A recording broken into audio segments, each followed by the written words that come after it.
요즘은 스마트폰으로 손쉽게 사진을 찍고 다른 사람들과 공유하죠. 오늘도 몇 컷의 사진을 찍어 간단한 글과 함께 SNS에 올리시지는 않았나요? 우리가 흔히 사용하는 사진이라는 용어는 근대 문물과 함께 등장한 용어 같지만 신기하게도 사진이라는 용어는 조선왕조 실록에서도 등장합니다. 태종 8년 8월의 기사를 보면 사진으로 봉사하는 것은 후세에서 하는 일입니다 라는 표현이 나오죠. 여기서 말하는 사진이 왕의 초상화, 즉 어진입니다. 어진을 가리키는 용어는 꽤 많습니다. 진용, 영상, 진영, 영정, 어용, 진, 수용, 성용, 왕영, 영자, 어진 등등등 10손가락을 훌쩍 넘어버리죠. 이러한 많은 용어들 중에 어진이라는 용어가 대표격으로 자리 잡게 된 것은 숙종 시기입니다. 그렇다면 왕의 초상화 어진에는 어떤 의미들이 담겨 있을까요? 여러분 지갑 속에는 혹시 가족 사진 또는 연인 사진이 들어있지는 않나요? 혹은 자동차 안 장식에서 사랑하는 사람들의 사진이 함께하고 있지는 않나요? 스마트폰과 SNS 플랫폼이 발달한 요즘에는 지갑 속에서 사진을 발견하기보다는 스마트폰 앨범과 SNS 계정에 가족이나 연인들의 사진을 보는 것이 더 익숙한 세상입니다. 여기서 중요한 것은 가족과 함께 늘 하고 싶은 우리의 마음이 이렇게 사진을 항상 가까이 두는 행동으로 표출되었다는 것이죠. 조선시대 왕의 초상화 어진도 가족과 함께 했는데요. 영조 임금의 어머니는 숙빈 최씨이시죠. 어머니 숙빈 최씨의 친주를 모셔놓은 곳이 육상궁인데요.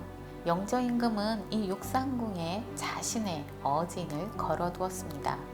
그런데 영조는 왜 자신의 초상화를 육상궁에 함께 걸어놓은 것일까요? 그 이유가 영조실록에 기록되어 있는데요. 생모를 항상 옆에서 모시고 싶은 마음을 대신해 어진을 둔 것이라고 했습니다. 영조 임금의 어머니에 대한 지극한 마음을 들여다볼 수 있는 부분이죠. 정조 임금도 할아버지 영조를 따라서 똑같이 했는데요. 정조는 아버지 사도세자의 사당인 경모궁에 자신의 어진을 걸었습니다. 영조 임금과 정조 임금은 마치 자신이 늘 부모님을 곁에서 모시는 것처럼 부모님께 효를 다하고자 하는 의지를 어진을 걸어두는 것으로 표현을 했는데요.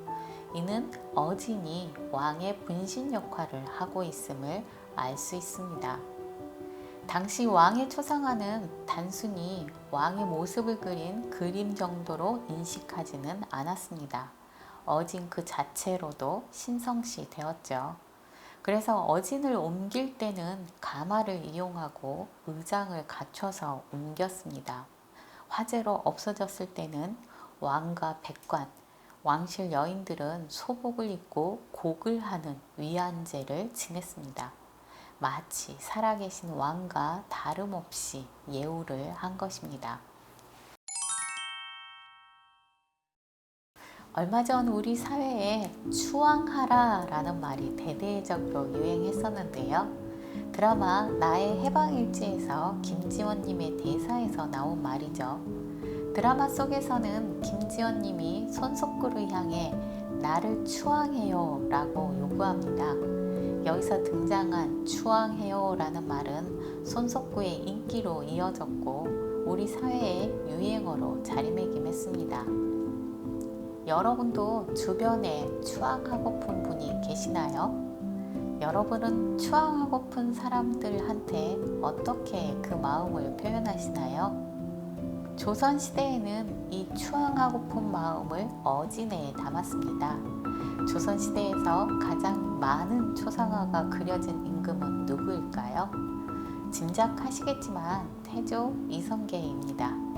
후대 왕들은 툭하면 조선을 건국한 태조 이성계의 초상화를 그려서 별도로 모셔두고 추앙했습니다. 물론 태조 이성계만 추앙한 것은 아닙니다. 조선 왕들의 초상화는 살아서 또는 돌아가신 뒤에도 그려졌습니다. 이렇게 그려진 초상화는 궁궐 안에서는 선원전에 별도로 모셨죠. 서울 궁궐에 선원전이 남아있는 곳은 창덕궁입니다.